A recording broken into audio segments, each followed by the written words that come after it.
Y este es el pasaje siempre en el Sermón del Monte de Mateo 6, versículos 16 al 21. Leamos.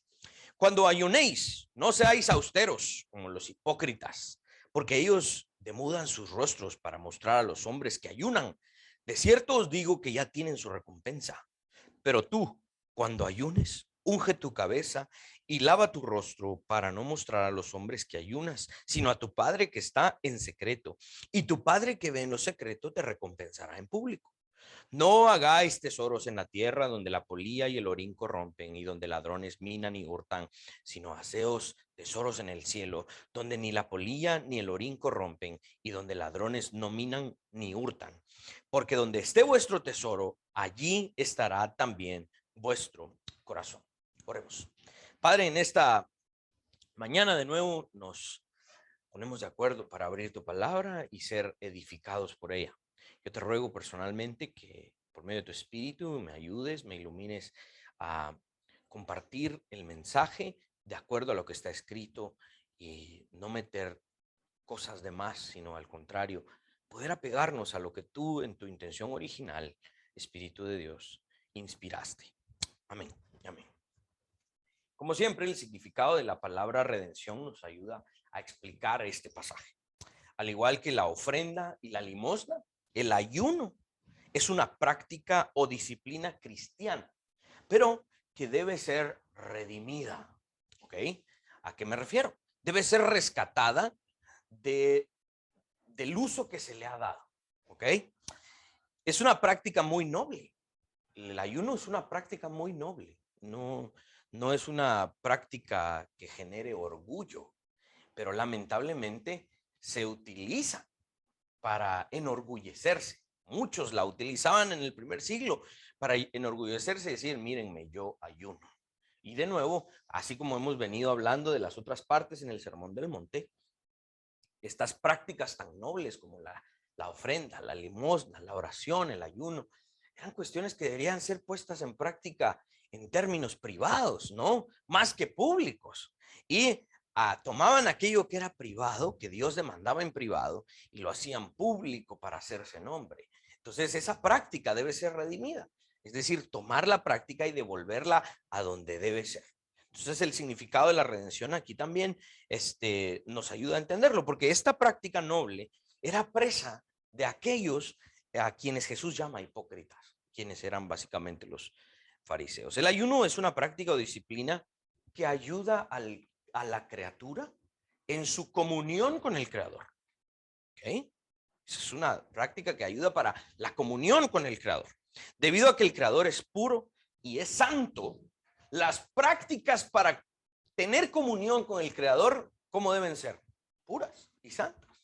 Si yo tengo comunión con el Creador que es puro, no puedo tener comunión con el Creador por medio de por utilizando un medio sucio, un medio contaminado.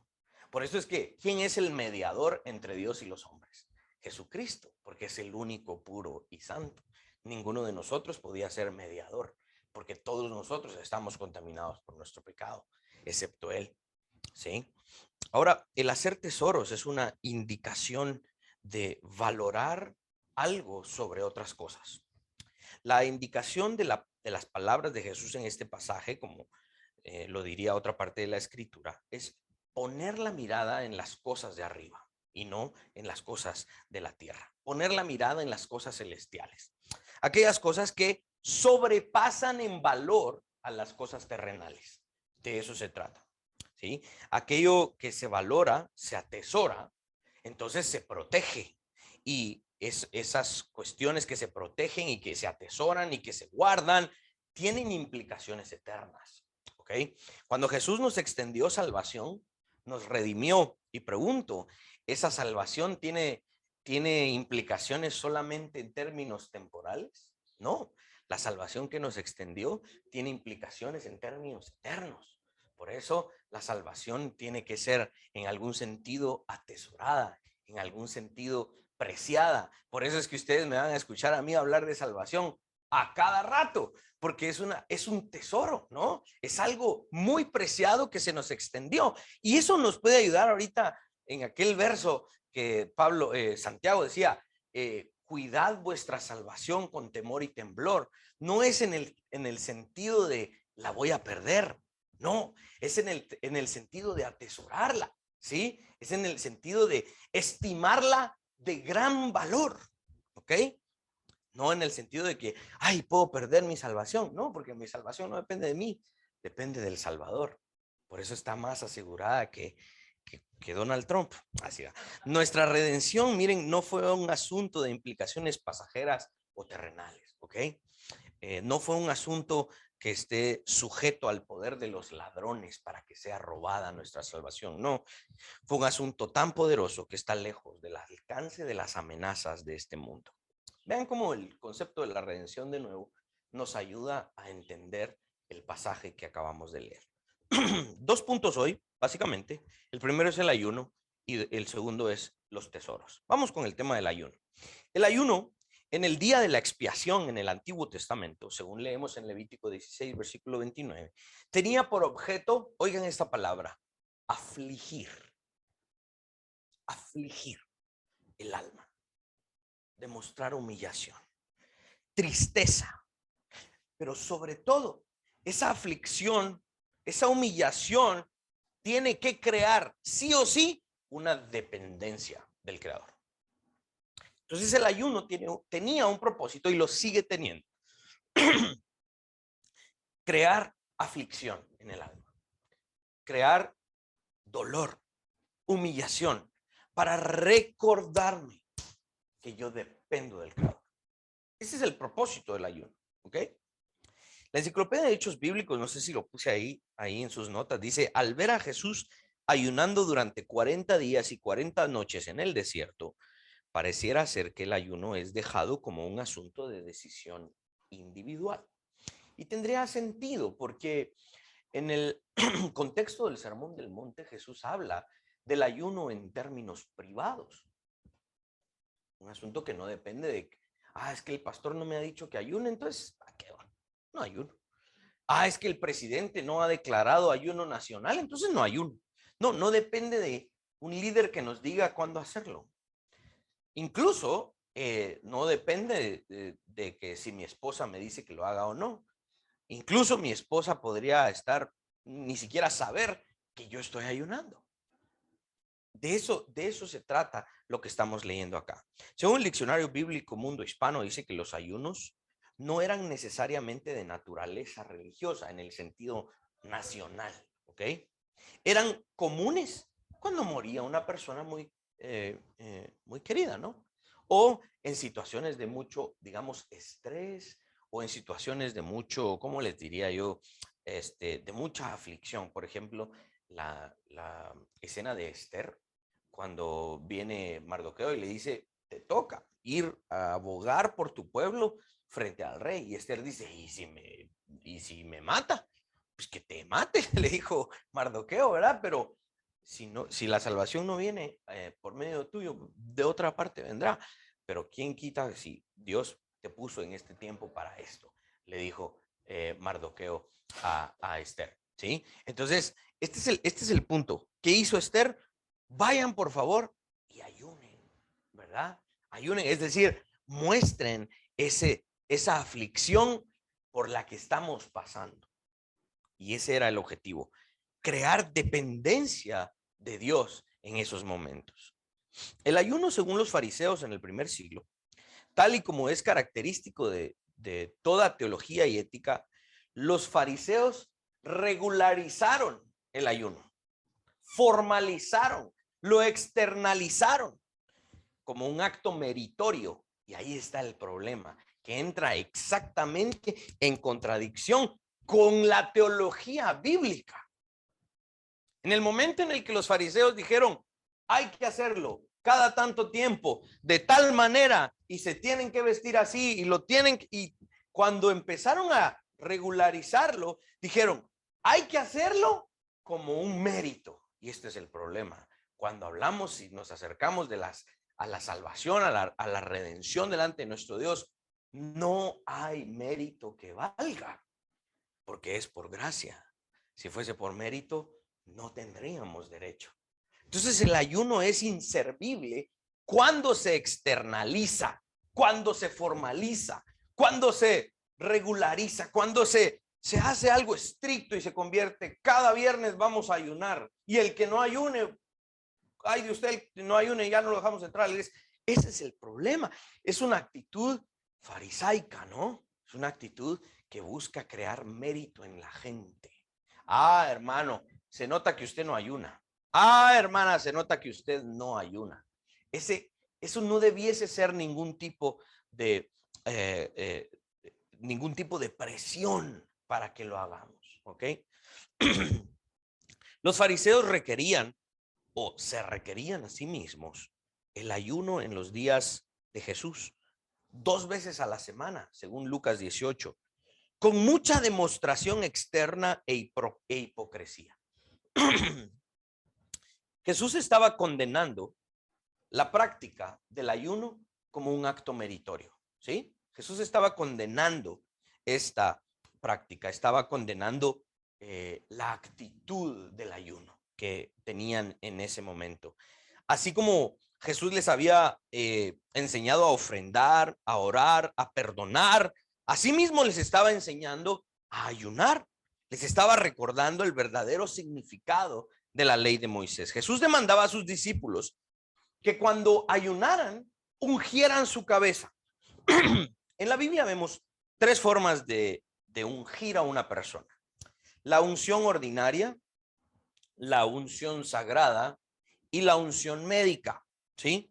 La unción sagrada era para ungir a un rey o a un sacerdote, ¿sí? Venían y este va a ser rey, lo ungían, este va a ser sacerdote, lo ungían. Entonces y el Salmo dice, ¿verdad? Como el aceite baja por las barbas de Aarón, y todo eso era una unción sagrada, como un símbolo de una aprobación divina sobre esa persona para ejercer un cargo. Esa es la unción, digamos, sagrada. Luego estaba la unción médica, que era con propósitos físicos, con propósitos de sanidad. Por eso cuando dice Santiago al que esté enfermo, únjanlo con aceite, hay un debate, y yo me inclino por el lado, digamos, más conservador, en el sentido de que se ungía con aceite en ese momento porque no existía medicina. Es decir, la poca medicina que existía en ese tiempo era el aceite, ¿verdad? Entonces no existían todos los medicamentos que hoy tenemos. En ese momento, pues, se ungía en términos de sanidad o en términos médicos. Y de hecho, a ciertos huéspedes se les ungía cuando se les ayudaba en estos puntos. Pero la tercera forma de unción era lo que llamamos la unción ordinaria, que eran con aceites aromáticos. Era una muestra del bienestar externo, ¿ok? Cuando alguien se ungía la cabeza con aceite o su cara con aceite, esta persona se miraba más alegre, ¿no? Se miraba más radiante, ¿no? Era una persona que se miraba más viva, ¿ok? Entonces cuando el salmista dice, unges mi cabeza con aceite, ordinariamente en algún sentido era, la persona está viva, está lista para trabajar. El ejemplo más claro tal vez en nuestros días es los famosos perfumes o lociones, ¿no? Cuando alguien se echa loción o se echa perfume, y como quien dice, es algo especial, ¿verdad? No todos los días se pone perfume, no todos los días se echa loción. Algunos echan de más, pero está bien, ¿verdad? No, esa es plática para otro día. Miren, Jesús también le dijo a sus discípulos entonces que cuando ayunen, que hagan, que unjan su cabeza con aceite. ¿Por qué? Porque lo que sucedía era que los fariseos ayunaban y se demacraban el rostro. Se presentaban ante la gente como, mírenme, pobrecito yo, estoy ayunando. Miren todo lo que ayuno. Entonces se demostraban una falsa piedad. En cambio, Jesús dice, sí, ayunen, porque en la ley está. Háganlo, tengan comunión con su Padre, pero cuando lo hagan, no sean como esos hipócritas. Muéstrense vivos, unjan su cabeza, su rostro, lávenselo, que la gente ni se dé cuenta que ustedes están ayunando. ¿Por qué? Porque es un asunto en secreto. Eso es lo que está diciendo Jesús. La siguiente frase del verso es importante. Para no mostrar a los hombres que ayunas, sino a tu Padre que está en secreto.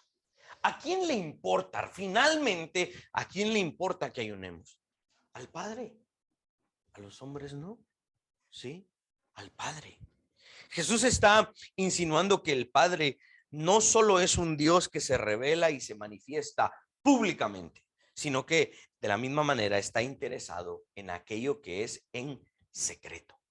Aquello que Él demanda en secreto es tan importante como aquello que Él demanda en público, ¿sí? Muchos cristianos pecan.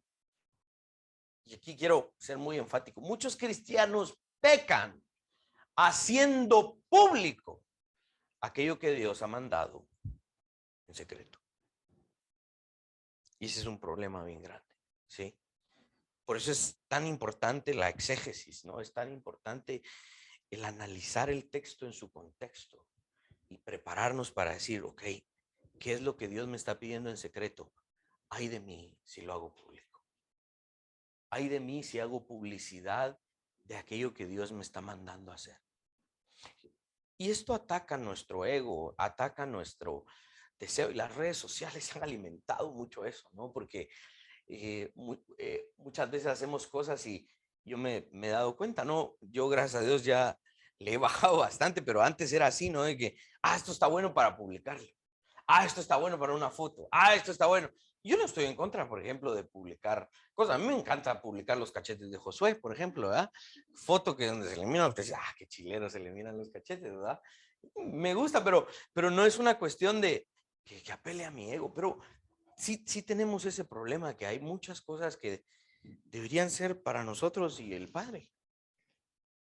Para lo que yo hago con mi Padre Celestial. Nadie más debiese saber esto. ¿De dónde nace el deseo de hacer público esto que es privado? Y de nuevo, nace de nuestra naturaleza pecaminosa. ¿Sí? Y aquello que debiese ser público, lamentablemente lo convertimos en privado. Estamos como al revés a veces. Y lo que Jesús está diciendo es exactamente lo contrario. ¿Sí? Estas cosas los fariseos las hacían públicas, y estas cosas en principio eran buenas, ¿no? Y el dar limosna, la oración, el ayuno, eran cosas, son cosas buenas, pero la forma en la que lo estaban haciendo eran pecado. Los fariseos desordenaban cosas tan nobles y puras, robaban la pureza del ayuno para publicarla y así ser alabados. Ese era el problema. El fariseo buscaba alabanza para sí.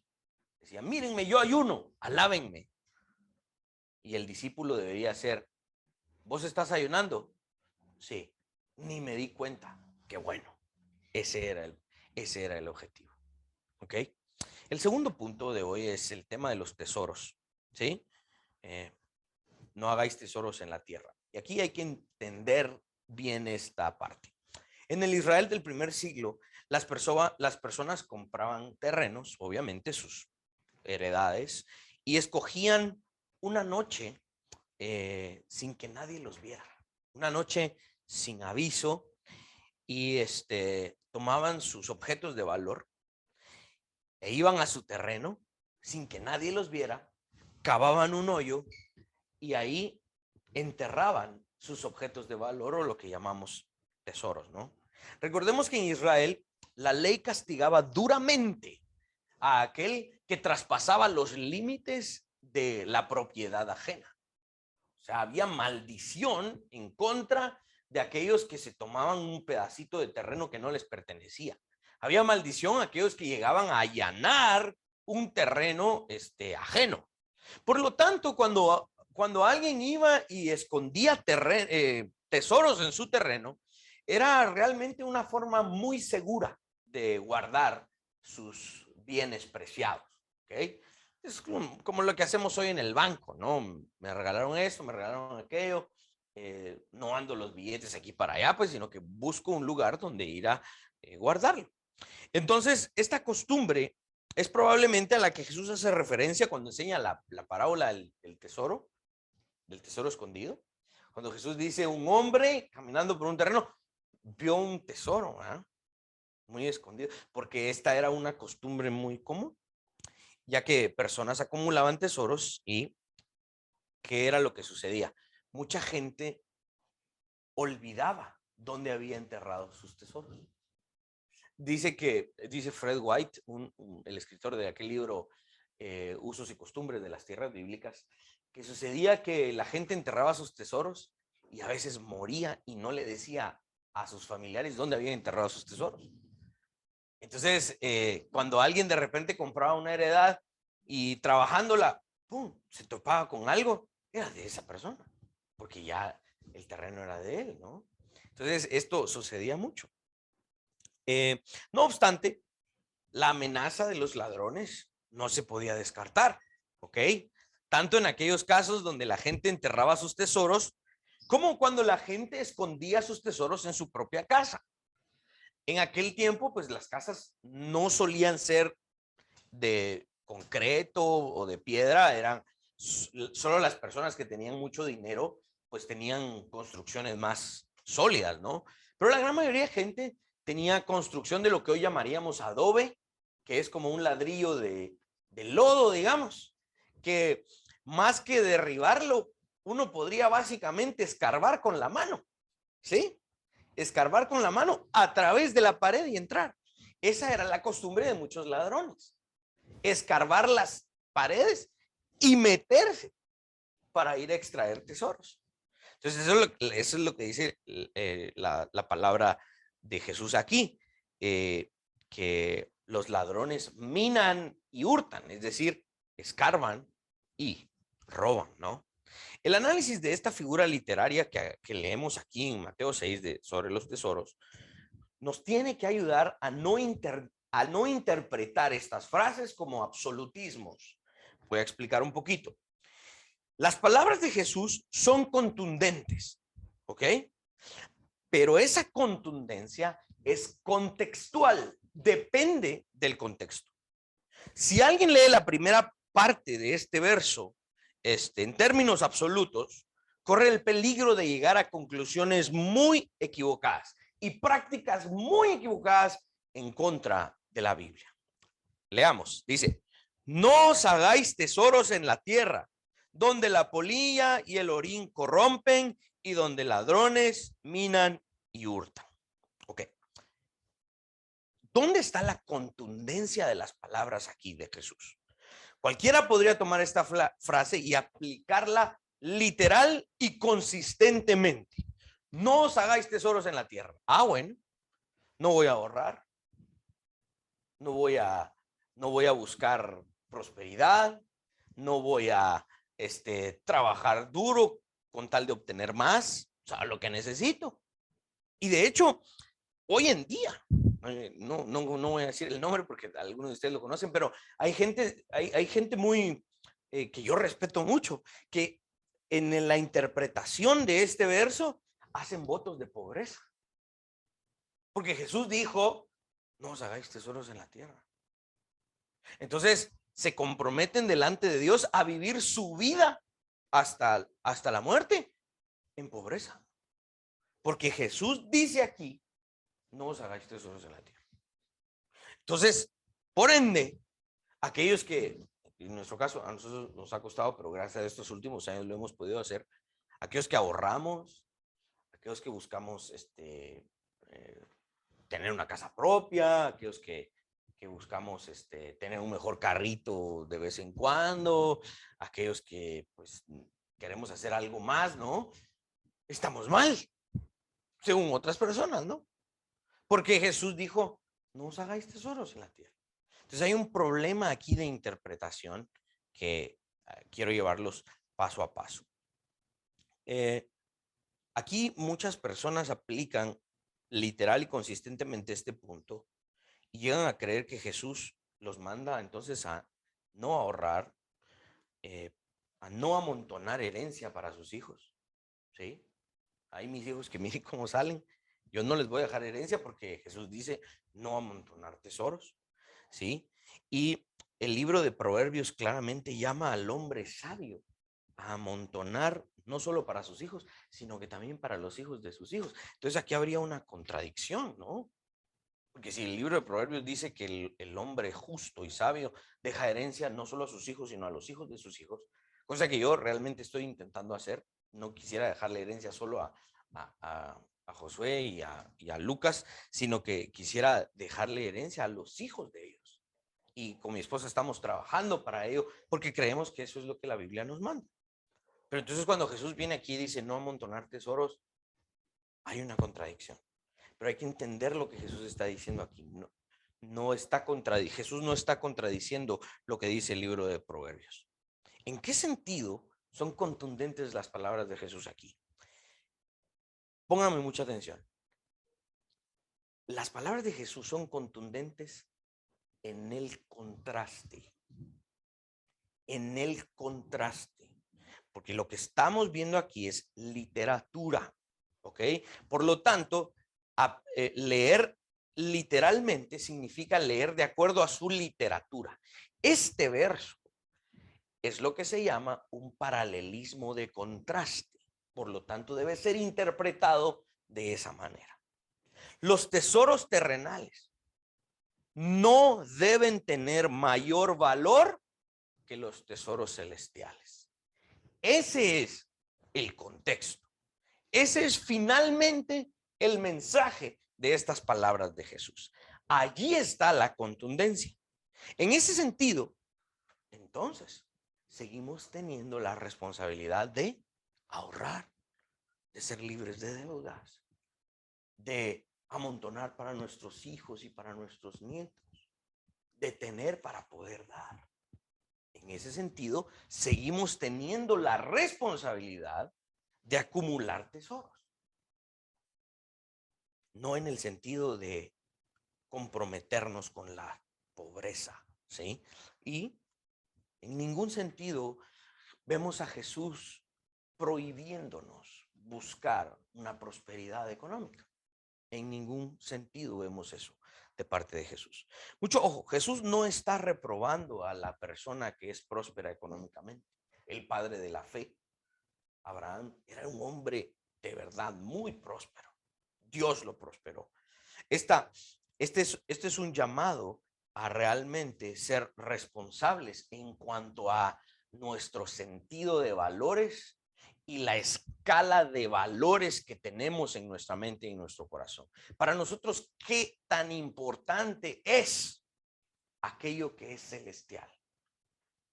Si para nosotros es, sí, lo celestial lo miro el domingo, de lunes a sábado miro lo terrenal, ese es el problema, ¿sí? Aquí el contraste tiene que ver con la importancia de aquello que es celestial por sobre lo que es terrenal. ¿Sí? Jesús dijo que los tesoros hechos en la tierra están a merced de la polilla y el orín. No sé ustedes, pero yo le he declarado la guerra a la polilla. Aquí tengo mi biblioteca personal y tengo una serie de volúmenes ahí que ya fueron atacados por la polilla, ¿no? Y tuve que tomar decisiones muy drásticas, ¿verdad? Sacar cada uno de esos, ahí hay como unos 800 libros. Los saqué cada uno y los empecé a revisar y aquellos que vi un poco de polilla, los tuve que tratar de manera muy drástica con tal de que no se contaminen los demás libros, ¿no? Ahora, regresando al verso, cuando Jesús dice la polilla y el orín corrompen, esa palabra viene del griego afanizó, que significa destruir, hacer desagradable, causar el desaparecer, desfigurar. Teniendo en cuenta que estas palabras no son para prohibir acumular tesoros, Jesús indica que simplemente guardar un tesoro en la tierra y no hacer uso de ese tesoro también es un pecado en términos de mala mayordomía. Jesús indica que simplemente guardar el tesoro para no hacer uso de su valor corre el grande riesgo de ser consumido, de ser destruido, de ser desfigurado. Si yo tengo esos libros solo para mis videos, para que la gente mire que yo tengo libros. Estoy haciendo un mal uso de eso. No les digo cuánto he invertido porque mi esposa está aquí y me puede regañar, pero sí, o sea, son cosas que uno va acumulando, ¿no? Hay algunos volúmenes ahí que yo digo, no cualquiera los tiene, ¿verdad? Sí, por ejemplo, hay una serie ahí de un tema que se llama teonomía, que ya son difíciles de conseguir. Y yo lo conseguí en una ganga en Amazon. Alguien lo puso ahí como quien dice, voy a vender este libro. De verdad, ¿cuánto querés tanto? ¡Pum! Lo compré de una vez. Ahí miro dónde consigo el dinero. pero son cosas que yo las tengo ahí no solo para enseñarlas, no, las tengo para hacer uso de ellas. Si uno no usa estos tesoros, también cae en una mala mayordomía delante de nuestro Dios. En ese escenario, si no utilizamos el valor de esos tesoros, ¿de qué sirvió acumular el tesoro? De nada. Viene a ser incluso esa gran falta delante de Dios, una falta de mayordomía. También, como lo dijimos al inicio, estos tesoros son cosas materiales que están a merced de los ladrones. Son tesoros que de una u otra manera están al alcance de amenazas terrenales. Absolutamente todo aquello que es material en este mundo necesita de algún tipo de mantenimiento y de cuidado, porque a largo plazo está a merced de la polilla del orín de los ladrones. Por ejemplo, en la ciudad de Estrasburgo, en Francia, debajo de una iglesia muy antigua, en las históricas bodegas de Hospices Civils, descansa un tonel de roble de 543 años de existencia, que contiene el vino más añejo del mundo. Según los vigilantes de este valioso vino, no se imaginan cuánto vale una copa de este vino, cada año se pierde el 1% del contenido neto de este vino. Así que para reemplazarlo, se agrega de manera regular una botella de vino blanco seco que se mezcla con los 300 litros originarios de este vino para así asegurar su venerable edad. Miren, hasta el vino, que es una delicia al paladar, que se supone que entre más añejo mejor, hasta eso padece de lo que Jesús está diciendo, de algún tipo de corrupción, de algún tipo de consumirse, de algún tipo de amenaza para perderse, ¿sí? Entonces, todo aquello que es material, que pudiésemos amontonar, que pudiésemos trabajar por ello, que pudiésemos ahorrar, recuerden una cosa, está a merced de las situaciones en este mundo. ¿Sí?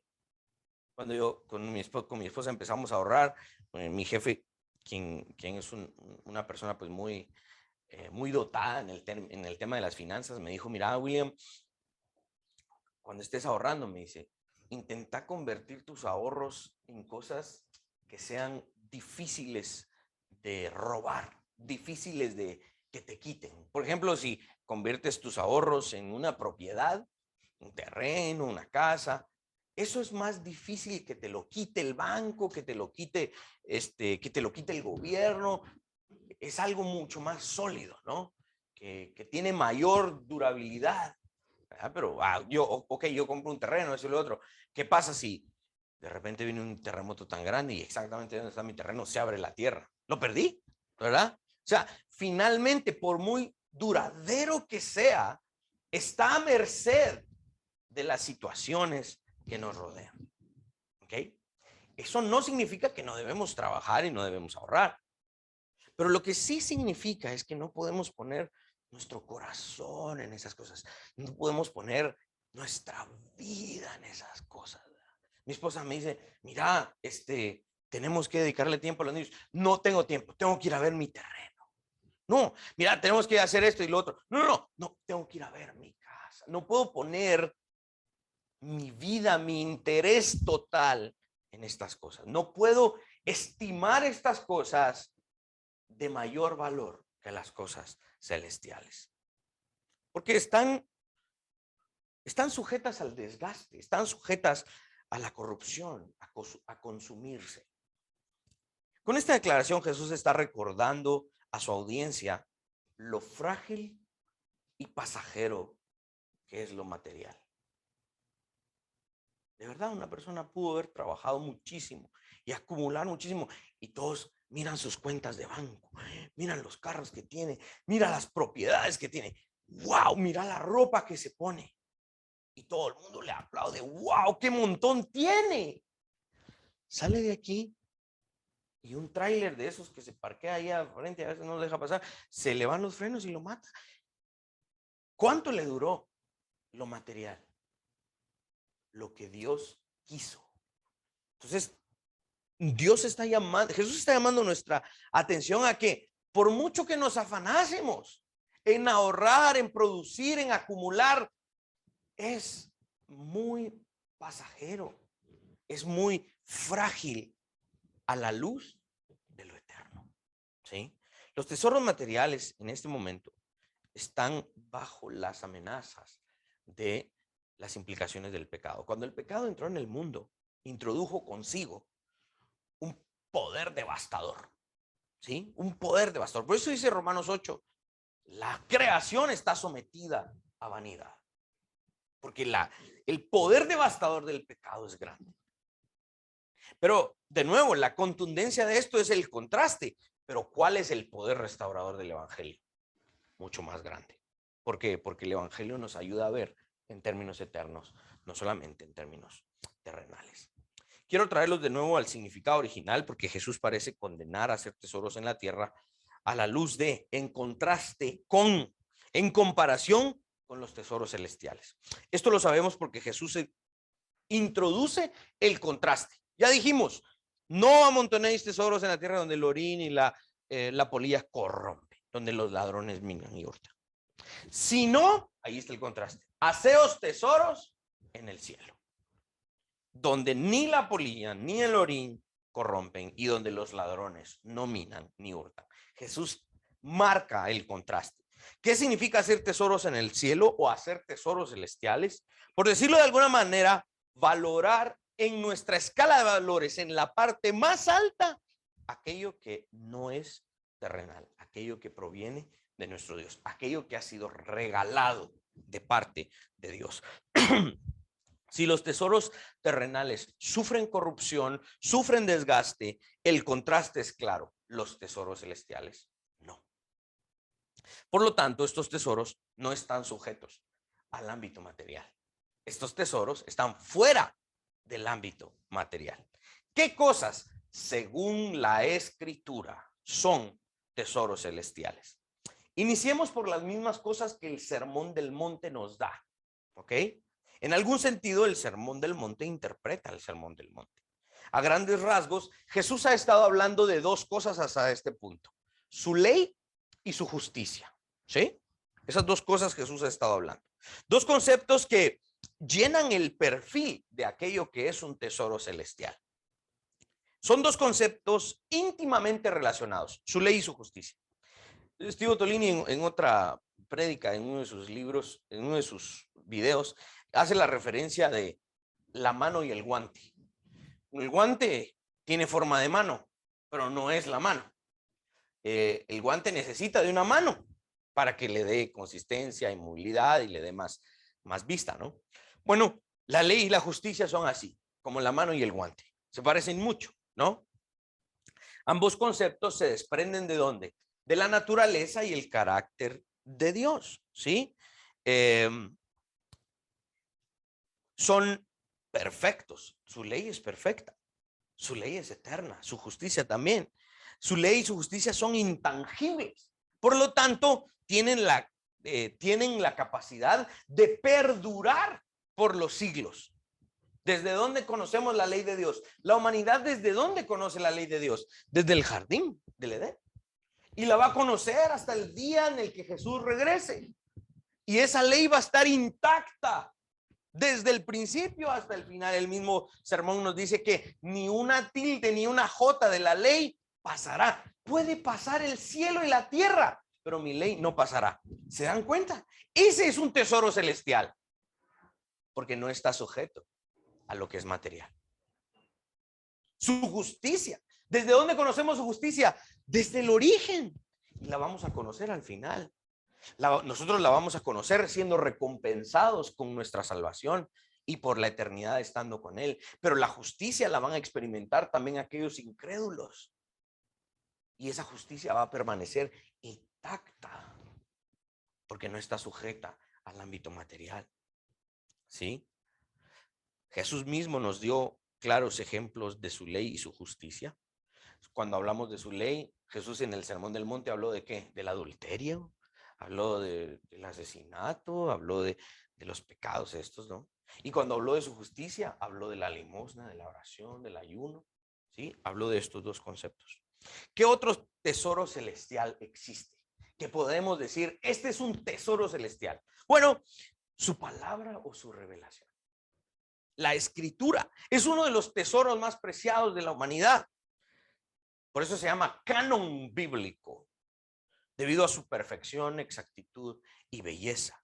Toda otra literatura, idea, enseñanza, ideología debe ser medida a la luz de la exactitud de la palabra de Dios. Jesús está mandando a su audiencia a considerar su revelación, su palabra, como un tesoro. ¿Cuánto invierten las personas en hacer una traducción bíblica? Yo me quedé admirado. Las traducciones bíblicas valen millones de dólares. Hay personas que invierten millones de dólares en una traducción. Se estima que la traducción de la Reina Valera 1960 costó como 30 millones de dólares. Porque están involucrados arqueólogos, sociólogos, lingüistas, teólogos, historicistas, híjole, un montón de documentos, excavaciones, investigaciones, y se invierten millones de dólares. Estaba conociendo la historia de una señora, una viejita, millonaria, que con su esposo fueron millonarios y ella era viuda, ¿va? Y cuando le preguntaron, ¿y usted en qué invierte su fortuna? Ya con muchos años de vida, ¿no? Y así como ya muy viejita, en traducciones de la Biblia. Uno dice, ¿por qué? Yo decía, esa señora pudo haberse dado la vida que quisiera. Yo creo que se la dio y aún así invirtió, porque ella sabe, ella dice, uno de los tesoros más grandes de la humanidad es la palabra de Dios. Ahí es donde hay que invertir. Si venía y le decía, mire, pero cuesta 2 millones de dólares, hay que pagar. Chispisto, aquí está, ¿verdad? Porque el tesoro es la palabra, no lo que tengo en el banco. Qué maravilla, ¿no? Sí. Al entender lo que Jesús está explicando aquí, puedo ver cómo personas de verdad estiman la palabra de Dios como un tesoro celestial. Y lo es, definitivamente lo es. Ahora, el último ejemplo. ¿Quién más que Jesús mismo para ser un tesoro celestial? ¿O acaso Jesús está a merced de la corrupción? ¿Jesús está a merced del clima? Ah, sí, las vestiduras de Jesús se pueden dañar, mucha. Cuidado, no. Jesús no está a merced de lo material. Jesús es el tesoro celestial más grande que la humanidad pudo haber recibido. ¿Se dan cuenta por qué vamos a hacer un servicio de Navidad? Porque es el regalo más grande que la humanidad pudo haber recibido. Es el tesoro invaluable del mundo y del universo. Jesús mismo llena el perfil de un tesoro celestial.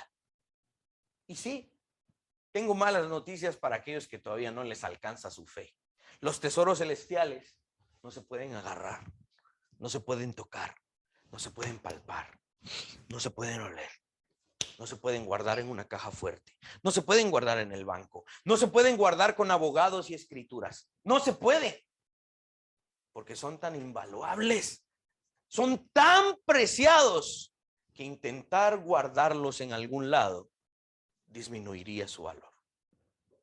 Los tesoros celestiales no están al alcance nuestro. No los podemos agarrar y meterlos en la bolsa para que nadie se dé cuenta que aquí lo tengo. No se puede. Eso es un tesoro celestial. Jesús iniciaba con esto, a enseñar a sus discípulos que lo más preciado para ellos debía ser él mismo. Y esta es una de las invitaciones hoy.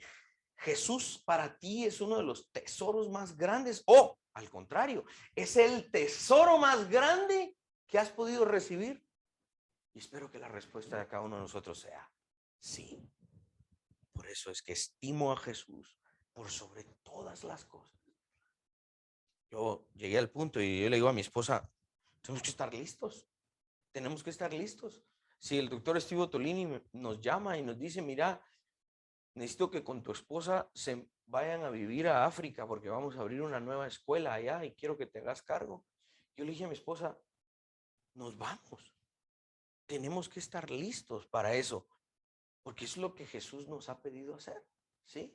Entonces tenemos que tener a Jesús en esa estima. Él es lo más preciado que pudimos haber tenido y obtenido, ¿sí? El Nuevo Testamento nos enseñará más adelante que no solo Jesús como tal es nuestro tesoro. Dice Colosenses 2:3 que en él se encuentran escondidos todos los tesoros de la sabiduría y del conocimiento. El conocimiento de Dios y Jesús mismo son el tesoro más preciado. El significado de estos versos que hoy predicamos nos inclina, nos enfoca en el acto de valorar las cosas celestiales por muchísimo más que las cosas terrenales. Y aquí es donde Jesús cierra esta enseñanza con una frase magistral en el verso 21. Porque donde esté vuestro tesoro, allí estará también vuestro corazón. Miren, esto nos tiene que poner a pensar en qué invertimos más nuestro tiempo, nuestro dinero, nuestros recursos, en qué es lo que pensamos más. Donde nuestro corazón está, ahí están nuestros recursos.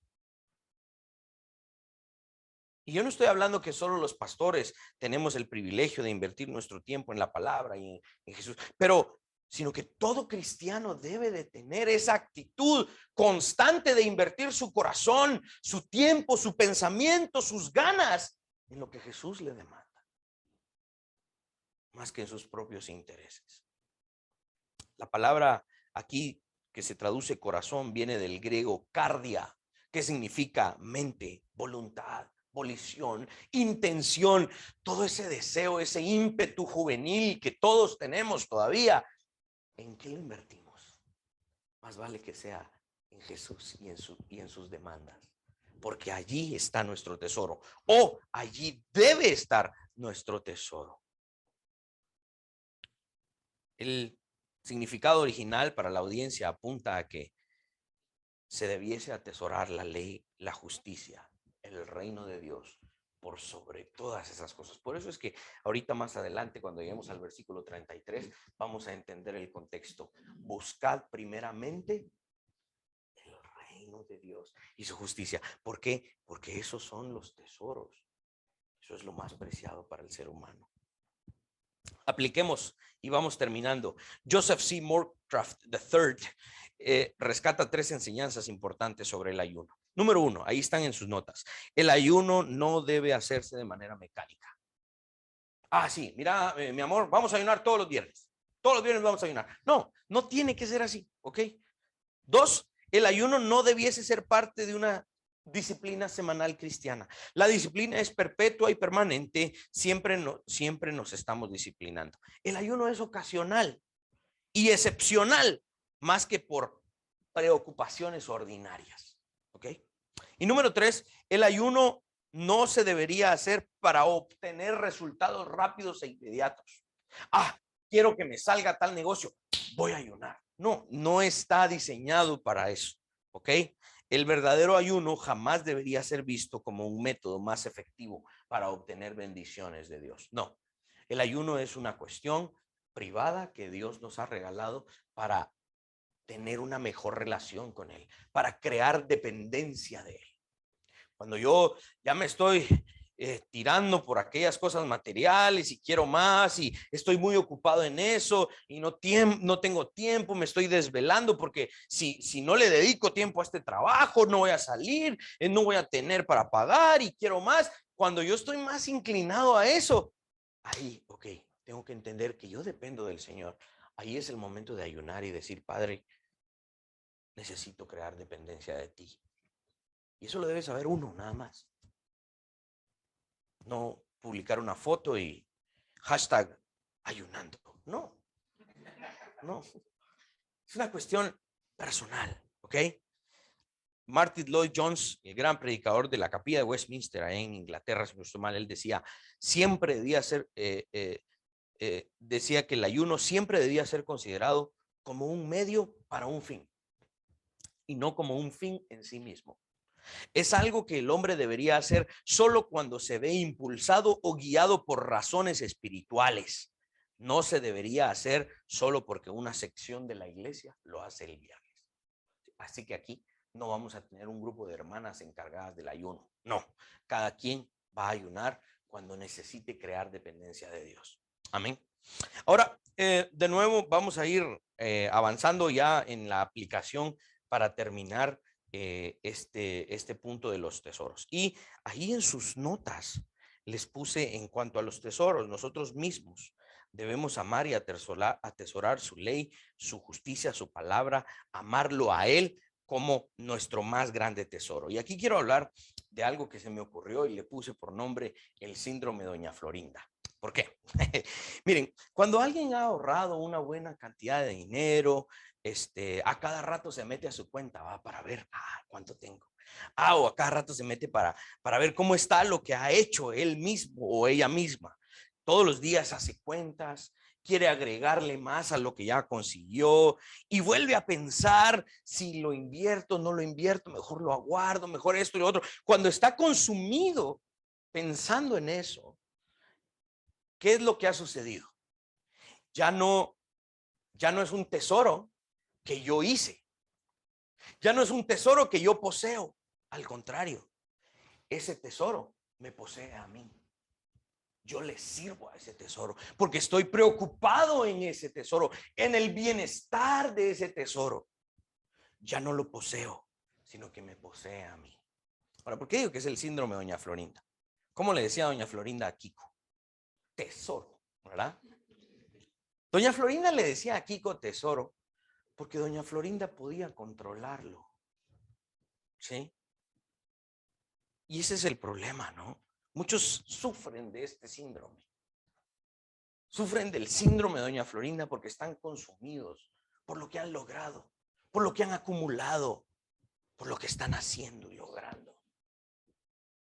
Y aman ese tesoro. ¿Saben qué es eso? Ya no es un tesoro, es un ídolo. Es un ídolo. Y ese es un problema, porque transgrede directamente el primer mandamiento. El atesorar a nuestro Señor y su ley y su justicia está en el ámbito de cuánto lo valoramos a Él. Y es irónico porque Él no tiene valor, es invaluable, no le podemos poner un precio. Miren, sus notas terminan. Mi oración es que la profecía de Isaías sobre Sión se cumpla en nosotros. Y ahí está en sus notas el último verso, Isaías 33:6. Y reinarán en tus tiempos la sabiduría y la ciencia y abundancia de salvación. El temor de Jehová será su tesoro. Mis hermanos, que el conocerle más al Señor, que el buscarle en oración, en la lectura y en la memorización de la palabra, consuma más nuestro tiempo y nuestra vida que cualquier otra cosa. Oro para que cada uno de ustedes pueda iniciar todos los días, siempre con una oración, con proclamar al Señor y pensar, Señor, ¿cómo te puedo glorificar hoy? Oro para que eso se convierta en su motivante en cada uno. Pongámonos